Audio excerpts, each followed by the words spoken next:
Hello, everyone, and welcome back to our second panel of the day, which is our Careers in Gaming and Esports panel. This is one of my personal favorite panels that we do every year. So this year we definitely have some different guests on.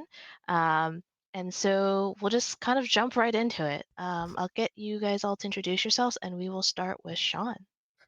Yeah, so my name is Sean Frame. I'm a gaming relations specialist at BMO, and my job is a little bit different because I am a financial institution, or representing a financial institution in gaming. And in my role, I host a weekly stream called BMO Next Level, where I talk about financial literacy and gaming. So a little bit of a different kind of gaming career, but I still think it still counts. Still get the check mark. So Still counts, yeah.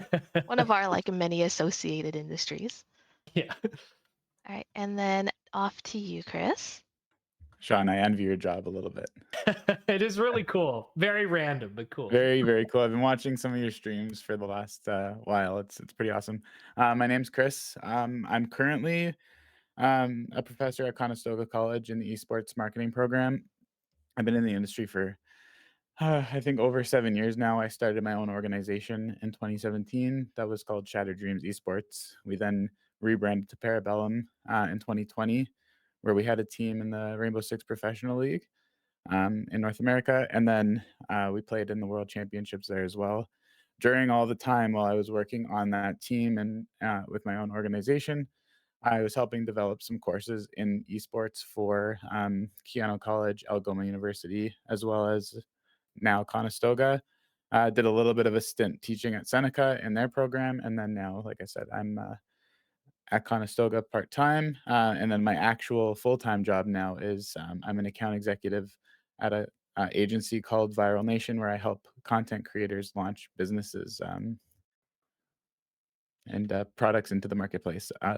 I know we were supposed to talk about a game, favorite childhood game, probably Pokemon Silver. Throw it Oh, back that to is that. a good one. All right, I did Right, forget to silver over about gold. the Oh my bad. That's okay. Well, you can answer it now, Sean. Your favorite childhood game. when I was a kid, I was obsessed with Banjo Kazooie. I still am as an adult, but as a kid, it was an unhealthy obsession for sure. That's awesome. I think we actually had someone from Vancouver Film School that worked on those games. Really, So it's a yeah, good. Those see, are great games. check out that panel. Okay, and then off to you, Daniel.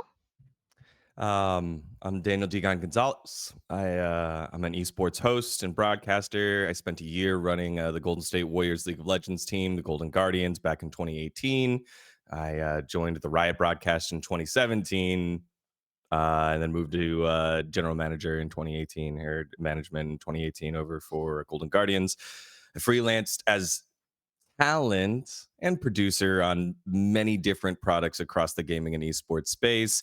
I got signed to CAA and called American football games on NBC Peacock back in 2022. Called World Championships for League of Legends Wild Rift, Call of Duty Mobile, Summoners War, host Twitch Rivals, Snoop Dogg's Gangsta Gaming League, PUBG Mobile's Pro League. I've been around a lot, but I'm mostly known for the League of Legends space. And yeah, hosted the LCS earlier this year, which was a lot of fun. And looking to continue to improve in the performance space. My favorite game growing up, I think, man, there's so many. I don't know what, like Counter Strike, Diablo, Trackmania, Smash, Final Fantasy X. Pick one of those. One of the many above. Yeah. Okay, and then last but not least, Benson.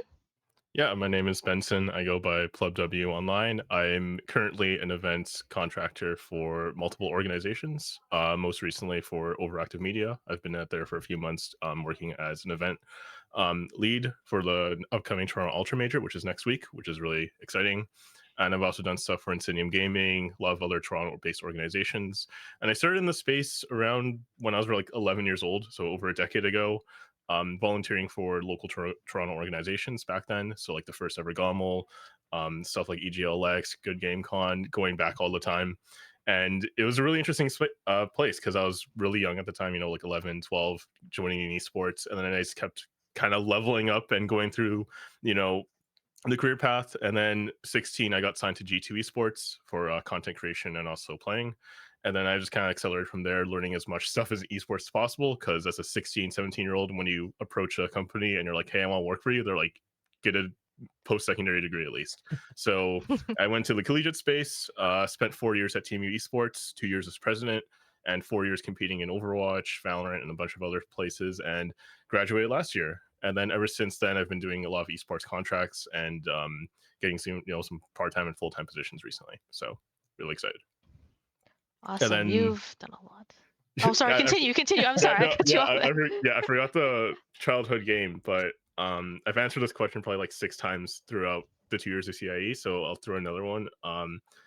When I was like 7 or 8, my first actual game, like storytelling game that I fell in love with was Metal Gear Solid 4, which is really strange. I was like 7 years old and I could barely understand anything, but I was like, this is a crazy game, and I was like, I thought that was peak at the time, so really fun. That's such a mature game for a 7-year-old. That's awesome. Yeah, I had to have my cousins like explain to me what's happening, and I was like, I guess so. And I replayed it recently. I'm like, still as good as I remember. It's just all nano machines. That's all you got to know.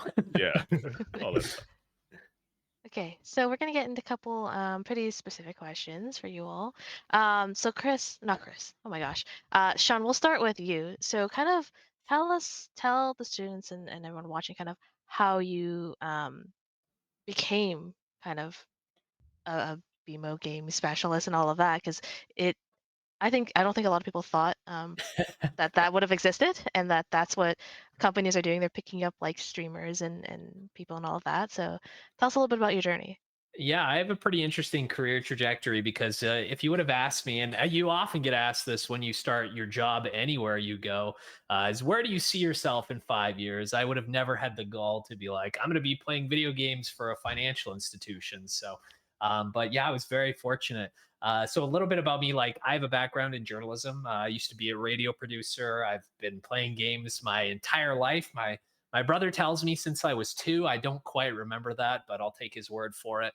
And I was aspiring to be a games journalist, actually, fresh out of college, but didn't really pan out. And then I was a radio producer, and then I ended up working part-time for BMO. In my time at BMO, I was a personal banker, so doing things like mortgages and stuff like that. And every time you start in the morning, you log in, you open your computer, and we have this page. It's called BMO Central. And on there, there's like news articles. And there was this one that was really intriguing. It said, calling all BMO gamers. And I was like, all right, let's check this out. And essentially what they were looking for was audition tapes for individuals to come in and essentially relate a financial topic to a game that they're playing. And at the time, I was playing Elden Ring. I didn't want to be bothered to play anything else. So I was like, you know what? I'm just going to relate something in finances to Elden Ring. So I related inflation to Elden Ring, and how so ruins in Elden Ring are what you use to level up and use them as currency for everything. And essentially, I was like, I have all these runes. I'm going to go fight inflation, but I'm not going to do anything with them. And of course, I got defeated and lost them all, which in real life, you don't just get beat up and lose all. Well, maybe, but not in this kind of scenario. So what I did was I got my runes back, and then I invested in myself, and I was able to beat inflation. And then from there, I had a live audition, which was a lot of fun. I played Minecraft and talked about how I thought the market value of the neighborhood I was in Minecraft was probably pretty low, below 0, because creepers kept coming in and blowing up the village. So, so after that, I got the job. And ever since then, been streaming and talking about financial literacy. Had an opportunity to meet a lot of cool influencers and individuals in the gaming industry and kind of connect.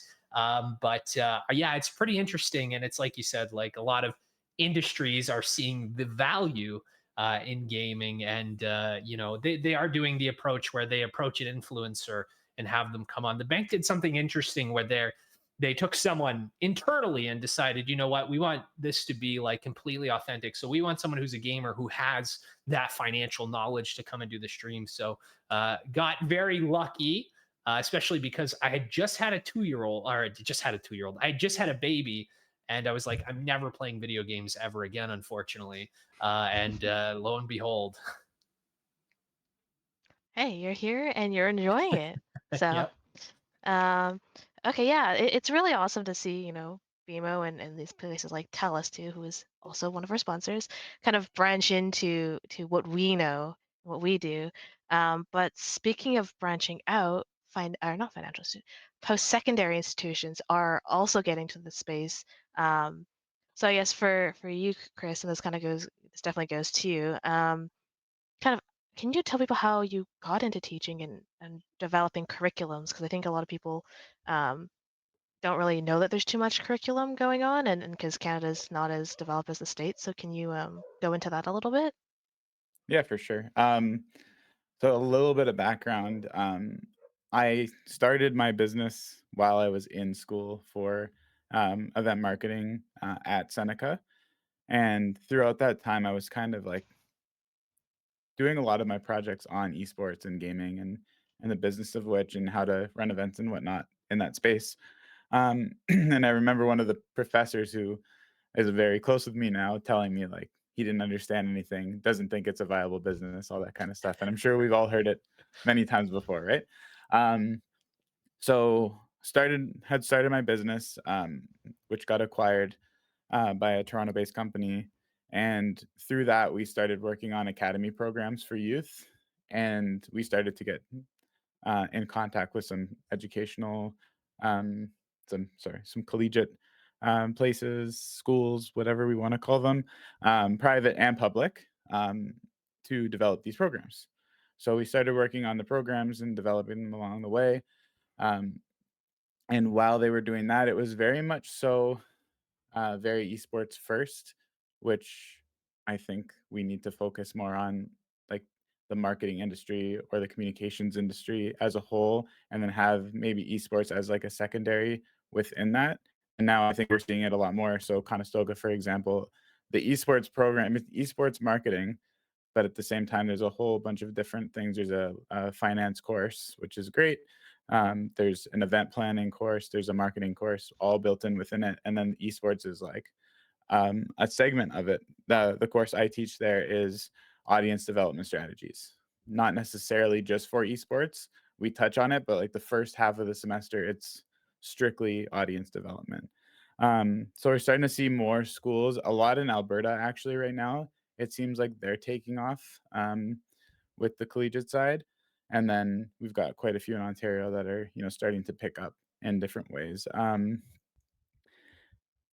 Like I said, there's a few private programs that are opening as well. They're taking their time, which is good as well. And then uh, I think as we continue to develop this, we're going to start seeing more teams hop on board, and that's just going to add value to these programs that are being developed first. So a little bit of, I mean, I'm all over the place, but I think too that this is a little bit of insight from my side that I think it's important for you to get some kind of other degree or some kind of other diploma in school. And then once you're completed with that, then if you want to focus on esports, going into that esports field. So that's just a Mm. little bit of advice for anyone looking into things. Like I said, I have an event management diploma as well as some other, but that would be my kind of path to the education side. Hopefully I that like answers the that question. from both you and from both of y'all, just because I can host anything because I focused on craft first. Mhm. And the gaming industry is requiring problem solvers for specific issues, not, hey, I have a gaming industry issue. And that knowledge of the gaming industry can get streamlined through programs, and you can have a specialty that you go into so that the degree, the program that you go into is beneficial. However, most of my experience has been be brilliant in this one craft. So if we've used finance multiple times, Yeah. finance or marketing or business development, which is kind of like a just a vague term of just being good with people. Do that first and then come into the space. That is the number one advice that I think you can give, because again, what are you trying to solve? What is the problem you're solving in the space? And if it's, oh, I'm esportsing, that's not a problem that you're trying to solve. Well, a lot of the programs too, to come back to that, is a lot of them are postgraduate certificates. Mm-hmm. So they might only be 8 months long, and they're very niche, right? There's probably a lot of overlap in that time, but at least it's only an 8-month program. So you're getting like a little touch of everything that you need, but you're already coming in generally with some kind of degree. A lot of my students have a degree or a master's in something way outside of esports. They come in because they want to, be like us who are in the space in a professional setting. And when I was running my own team, I was looking at people with, a marketing degree or a finance degree or some kind of piece that we really needed, like you said, those specifics for helping operate our business. Mhm. Yeah, it's actually really interesting to hear all of that, just because it reminds me of actually the gaming, or so the game development panel, where it's you start broad, you focus in on what you want to do, and then the industry will really open up to you, um, given your specialty, and you can fit in many places. But kind of given that you did it a little bit differently, Daniel, I guess, how did you end up like refining and really crafting so that you could be seen on, the biggest esports stages out there? In college, I studied opera, not knowing that this was going to be an esports path, but I think performance has always been part of my life. So whether it was singing, sports, and understanding that each competition, whether it was football, American football, or soccer, global football, or any sort of video game tournament, anything like that, was always a performance. I was very aware that it was always a performance, and there's a story in each thing. I grew up on ESPN, or kind of like TSN back in the day, and the way that sports anchors and sports broadcasters would tell the story of a match in that 30 to a minute highlight clip was so fascinating to me. And then the impact that it had on the water cooler talk for people that kind of follow sports. But did you see the game where, the center for the Raptors had a double double? Like, everyone talked about it, and there was this understood language and baseline knowledge of sport that created community. I think it was focusing on that. It was what creates community and what creates a bond that can bring people together through your performances. Now, with that in mind, you do everything else that everyone does in terms of training. I took improv classes, I took scene study, I did theater, I've done film. None of that had to do with on camera. And to be honest, when I think about it, I don't think I was as prepared as I needed to be for Riot the first time I was there. I didn't know how to read a prompter really well. Knew how to be on camera, but I didn't know how to stand in light really well. I didn't know how to switch from my eye line from camera to camera to camera smoothly. I didn't know how to just ignore the camera and just talk to my desk there. That's all stuff that came with on the job training. And that was after I did all the other training. So really it's about, again, what is your objective? What is the job you're trying to fill? In my case, it was being a talent, being a host. And how can you do that outside of esports? There was probably, I don't know, local sports broadcast that I could have hopped into, or I could have set up a local sports broadcast myself. I did adjacent with performance type stuff, and I obviously played the game a lot. I watched other talk shows. One of the guys that I grew up watching, Monte Cristo, is now, we're on a talk show together and have a company together.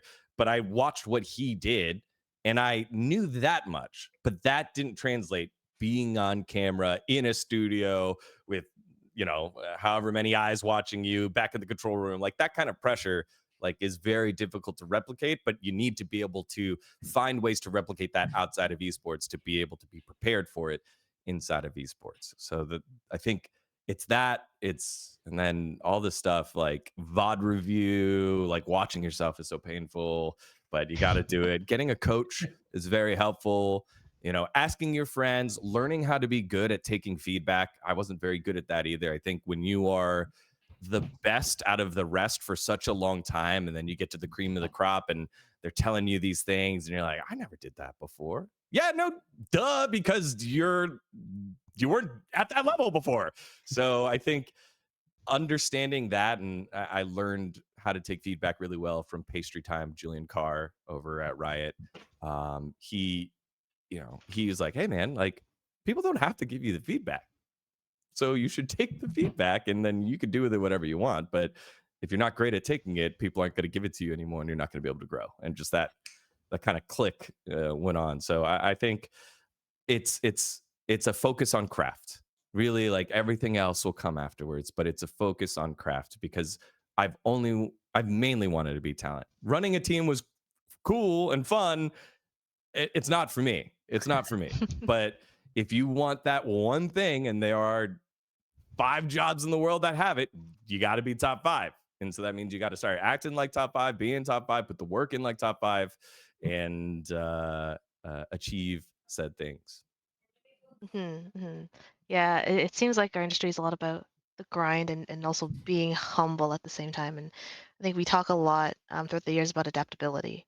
It seems like adaptability is like kind of Yeah. the one trait that if you have, you may just swim. You may you may make it through. Yeah. I Um, mean, being a good person, I think, is the other one. true, true. Yeah, I was a good person, but I was a little prickly when I started, because again, you're just like, I made it. I'm a Riot. I'm the best. And it's like, chill out. Like, chill out. Yeah. Like, just go be a cool person and be a good person and do the right thing. And I promise I will take care of so much of I think that Yeah, that's also where. I think what Sorry, you go said, for Sean. Jen, like hits on a theme I'm seeing here when we talk about like other, having backgrounds that maybe aren't parallel to gaming, but being adaptable and being able to use those skills that we learned. That when I worked at the bank, I never thought I would use my journalism skills or my media production skills, but being able to translate those in a way that works well with whatever career you're pursuing is super important. And journalism, like they were always saying, like you have to be adaptable, and it's especially important in gaming because gaming changes seemingly every couple months. I was going to say every year, but Every it's 5 minutes. seemingly every 5 minutes. So it's important to be adaptable and to be able to stay on your toes. I think a part of that too is receiving feedback and criticism and being comfortable with it, because and adapting to that feedback and taking it for what it is, because like you were saying, Daniel, like people don't have to give you feedback. Like they're doing it so that you take an opportunity to be better and to adapt to the situation that you're in. Mhm. Definitely. Okay. So, and then it is Benson next. Yeah, so I remember you kind of come from a bit of a hybrid background where you did the industry stuff, but then you went to school and now you're industry. So, um, how has like your post-secondary helped you kind of really immerse yourself in the Toronto scene? Yeah, it was very unique because I had a mindset going into university. Like I handpicked my degree to be kind of related to esports. So I graduated with media production. So I did everything related to film, producing, did stuff like even like presentation classes, like improv classes so I can be really flexible when I graduate. And that turned out to be a godsend because I graduated right as a so-called esports winter hit. So a lot of people were looking for jobs that had a lot of flexibility. And I accounted for that because almost everyone I knew back when I was learning from, every esports is that they all had paths that didn't exactly own esports, right? If you ask anyone in the industry, did you go to school for esports? I think like 99% of them would say no, right? They did something else initially and then they pivoted and made kind of like their hobby into like a passion and translated their real work experience into that, right? And I talked to like, for example, like a broadcasting director. And I was like, how'd you get into this? He's like, oh, I didn't go for school for esports broadcasting. I was initially a sports broadcaster doing TV, and then I saw that esports was hiring, so I was like, hey, I helped my friend do a Street Fighter broadcast, and because he learned the skills for TV broadcasting, he can translate it live into esports. Because you can't really just like search like esports broadcasting. How do I do it? Right? You have to have that real life experience, and so much of the previous experiences translate into esports and the whole gaming industry overall. So post secondary was definitely the must need for anyone getting into it. And especially now, because if you look at like full-time jobs, everyone's like asking for like flexibility. Can you do, like, for example, if you're doing like social media, you need to do video editing, you need to do graphics, you need to do all that kind of stuff.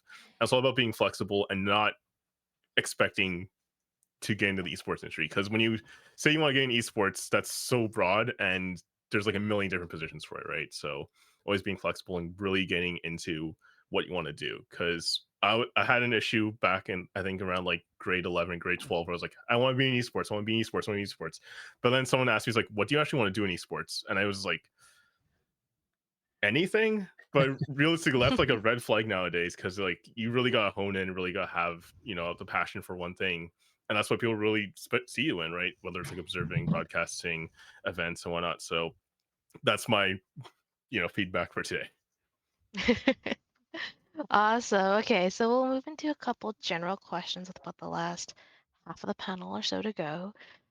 So we all know the world can be pretty harsh, whether it's us on ourselves, our family pressure, or just life in general.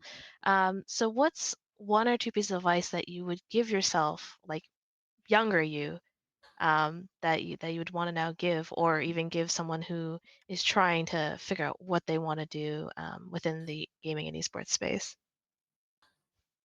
Before I got all my gray hairs in my beard and in my hair, because of some of the things I chose to do. For me, I'd say most of the things that pop up late at night can probably wait till tomorrow. There was a comment earlier I kind of want to like go off of or riff off of, and it's more so like on that feedback side, it's like respond or react. A lot of people in esports that I've dealt with, maybe on the team side or, you know, the player side, that are a little bit younger, that don't necessarily understand, they would react to things that would happen. My thing is, if there's a conflict that comes up, or if there's something that does come up that needs to be addressed, sleep on it, and then respond to it the next day. As professionally as possible, have a conversation. Most times we would tend to react immediately on Discord, where when you're typing to somebody, the tone might be off. So again, take your time, sleep on something, get to it the next day. I know there's things that happen in production that go on for a long time. Production's probably like, I don't know how you guys do it. You have the longest days in esports, but kudos to all of you. And then the second one is, this is what I would tell myself now, is don't try to start an organization or a team because you think you can. If you're going to get into something that deep or in the business side of things, make sure you have people who understand business and how to operate a team in business and the finance side, again, because it's one of the most important things. You see all the salary and non-payments with other organizations that come up. Get some experience with an organization before you start your own team, if you decide to go that route. And same for players. Like, if you're going to join an organization, make sure you understand operations. And also, last thing, make sure you look at contracts with a lawyer and your family and parents and whoever understands contracts. That is my three pieces. Awesome. Yeah, that contracts are hard sometimes, and I think not enough people will take that next extra step to make sure that they're a little protected. But anyone else on some advice for yourself or anyone out there? I mean, if I could travel back in time, I would say, you know, don't use your student loan to buy a PS4. But yeah, this is gonna sound kind of cliche and kind of silly, but I think that you just don't give up, because you know, it's very easy to give up sometimes. And you know, when you, especially like, I talk to a lot of people who they want to be like a Twitch streamer, and they go live like once every, you know, other day for 2 months, and they're like, nobody likes me or whatever. And it's like, you know, it's like you said, it's a grind. Like, you really have to put in the time, you really have to put in the effort. I'll tell you, like, directly out of school, to trying to get a job, like doing what I love, why I gave up almost immediately, because it was like, this is the easiest thing to do. And then I kind of fell into this cycle of like, oh, I hate my job, I hate everything. And it was just because I didn't give myself the opportunity to try. And there's nothing worse than having regrets about something you didn't try. Like I would say, try and then fail, because at least you know you tried. Because regrets, yeah, they'll keep you up at night. But it sounds cliche, but yeah, don't give up. Put in the time, put in the effort. Network. Networking is super important. It's important also as well not to try to emulate, but to learn.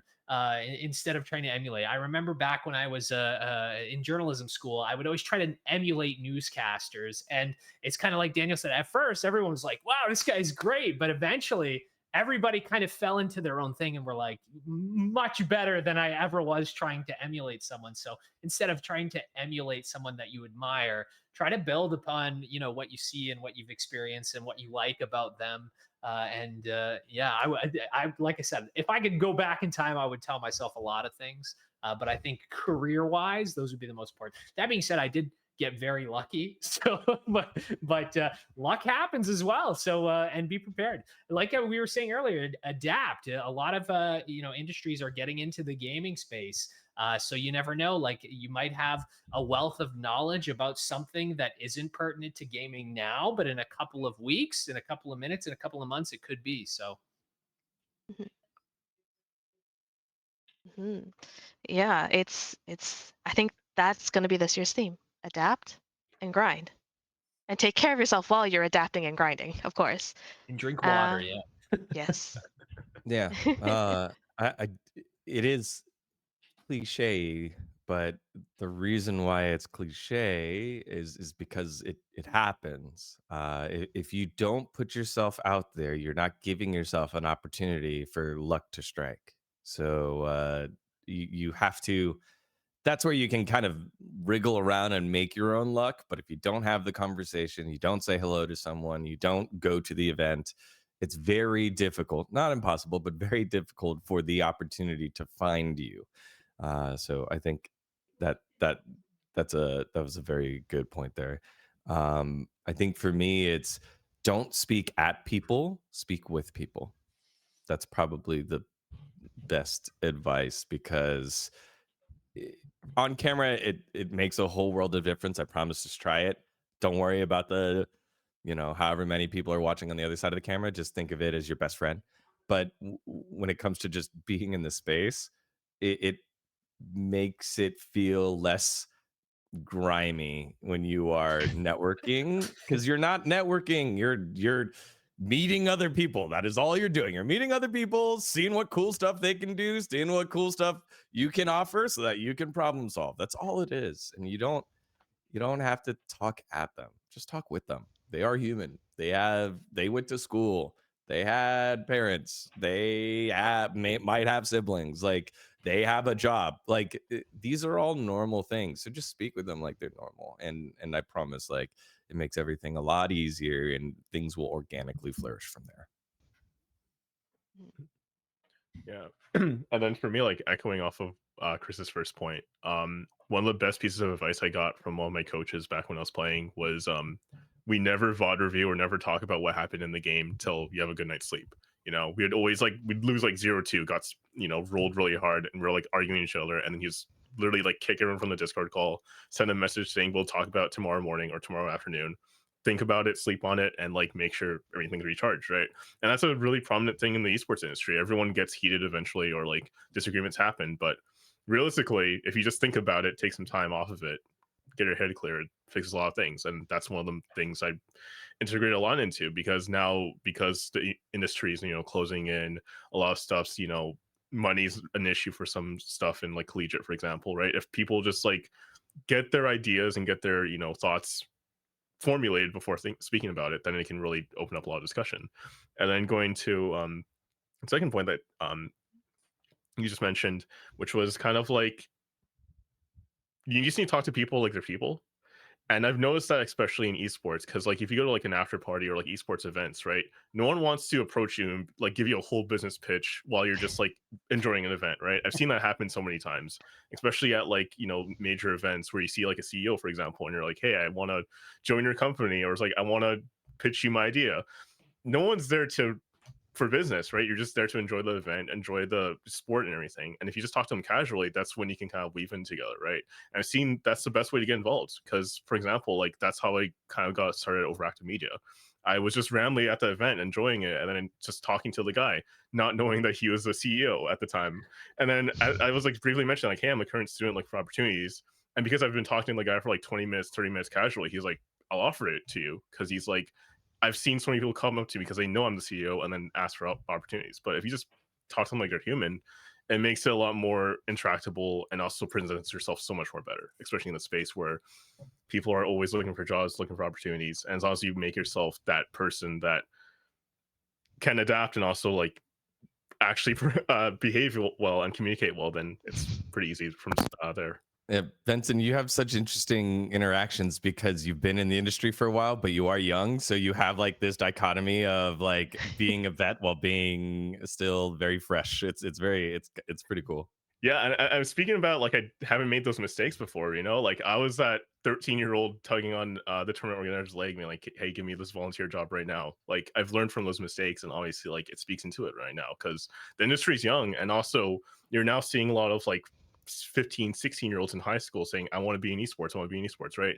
So I think it's really important that, you know, the current generation really teaches the younger people coming into the space about how to properly act, how to properly, you know, get into the space because, you know, esports has been around for, you know, less than any other sports. You know, basketball's been around for hundreds of years, you know, hockey, whatnot, and esports still has that time to develop. And I think it's the perfect time to really make that, you know, roads for the youth to get involved.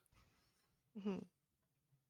Definitely, it's everyone kind of now that's setting the standard, and it's the high schools that are going to come in, and I think we've even seen this in the Valorant scene, the collegiate wise, where 15, 16-year-olds are beating our collegiate teams, and it's like, okay, what's happening?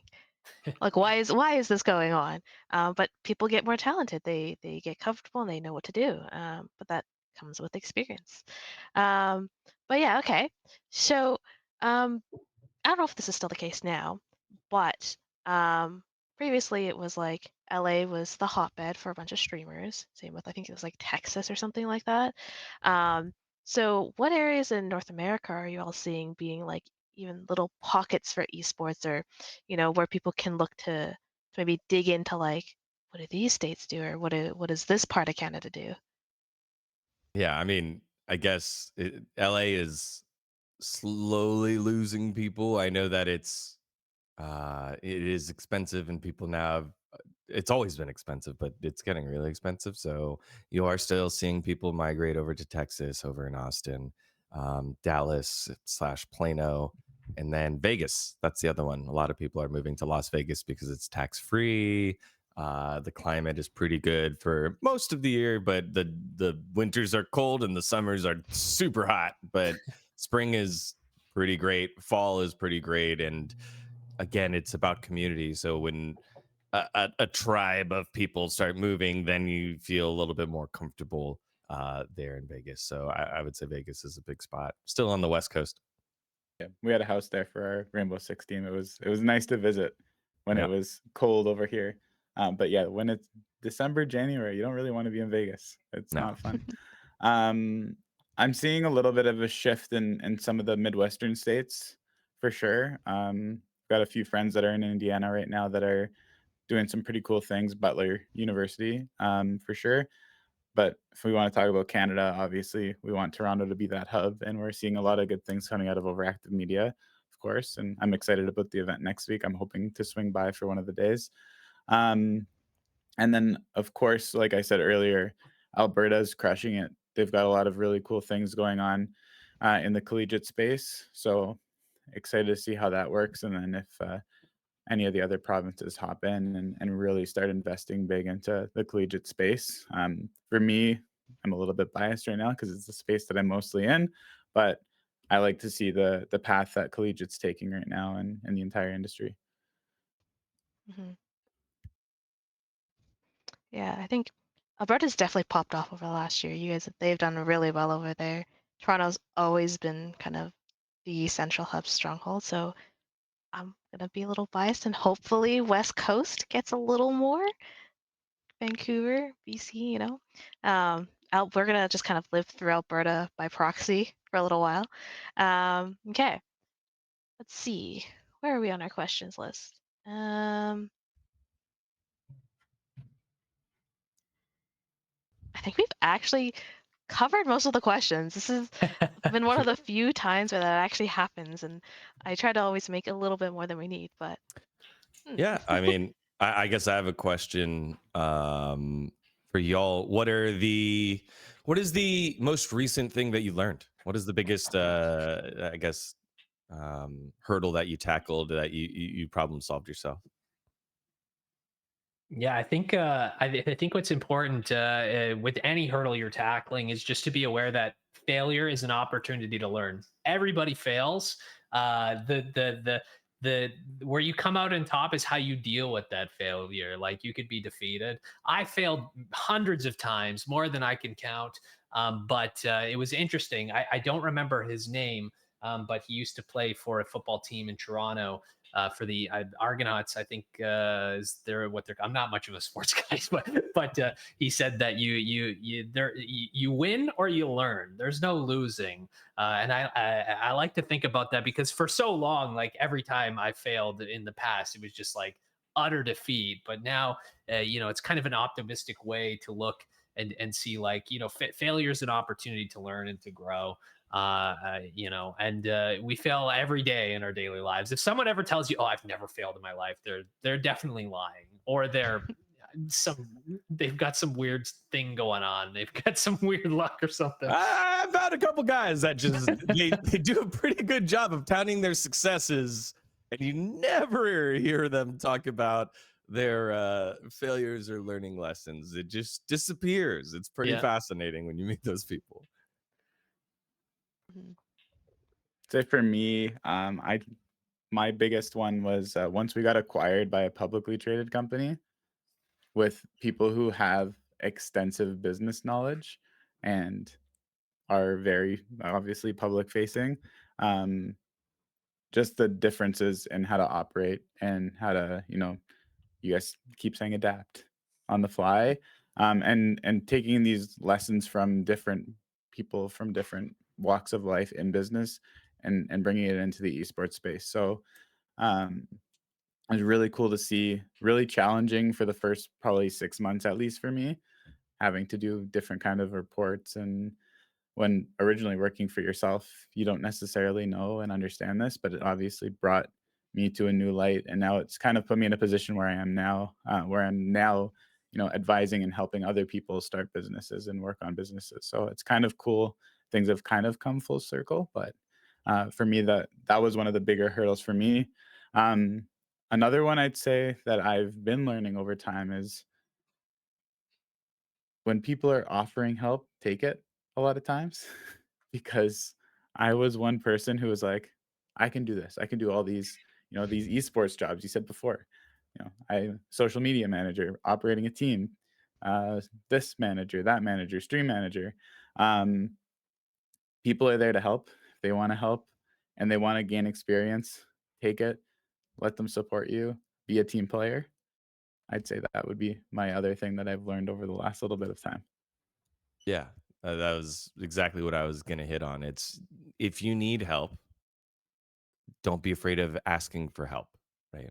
And then kind of like job wise, be specific. Like, hey, I need help. What do you need help with? I don't know. Everything's broken. It's like, well, it's not my job. How can I help you? So Yeah.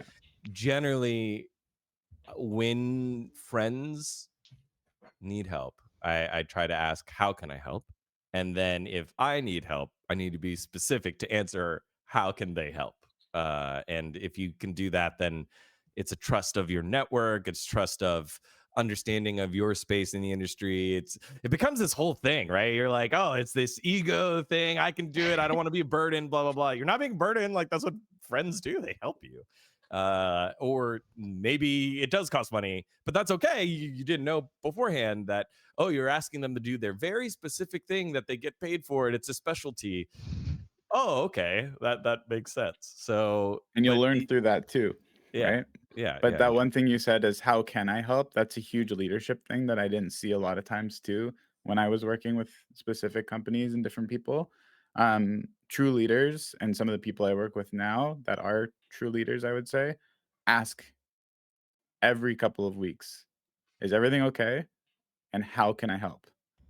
And instead of like delegating tasks that you just have no idea on what you're doing, they're guiding you through the process. So anytime that somebody you get that question, how can I help? Take it. Just take it and run. Mhm. Yeah. It's actually that's really interesting. Actually, I'm realizing this now. These are probably skills that um that are probably like our parents learned closer to like 30s, 40s that students are having to learn earlier, which is interesting to see how they're setting themselves up and how some of them are able to adapt now and some of them are able to adapt later on. Um, but yeah, so we are almost at the end of our panel. We got about 10-ish minutes left. Um, so I just want to kind of wrap up with one more additional question for all of you. What would be the dream for you looking long term, whether it's uh, doing something at a certain event, having your own org, having, I don't know, 2 million subscribers or something? Like, what is like a couple goals that like you really just would be just a dream to hit?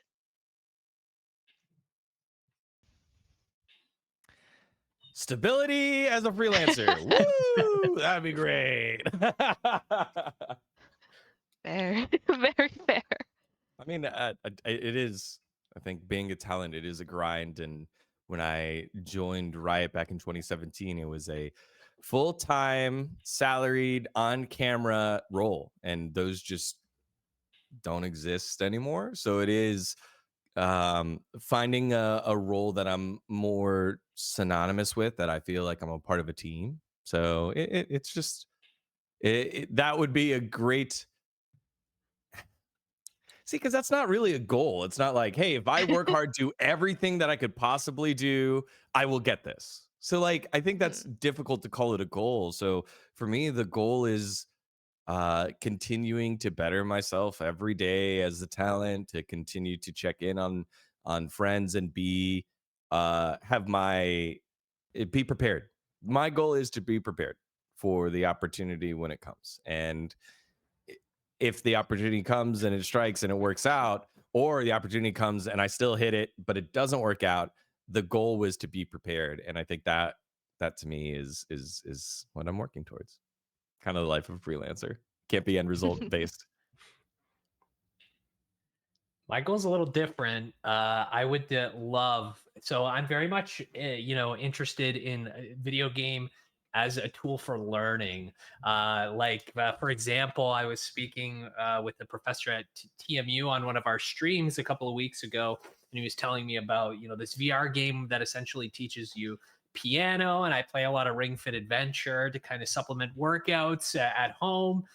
So I love this kind of like this thought of like learning by doing. I would love to create a team at BMO and have a financial literacy game developed, like an actual good financial literacy game, not just like a bunch of like numbers on the screen or whatever, like an actual like in-depth financial literacy game. And then of course just to continue doing what I'm doing and meeting cool people and seeking out all these cool opportunities like that. That would be a dream. But ultimately, top of mind always is how can I get a financial literacy game created, and/or how can I get myself in a video game as a side? That's more of like a personal ego thing. But yeah, those would be my main goals.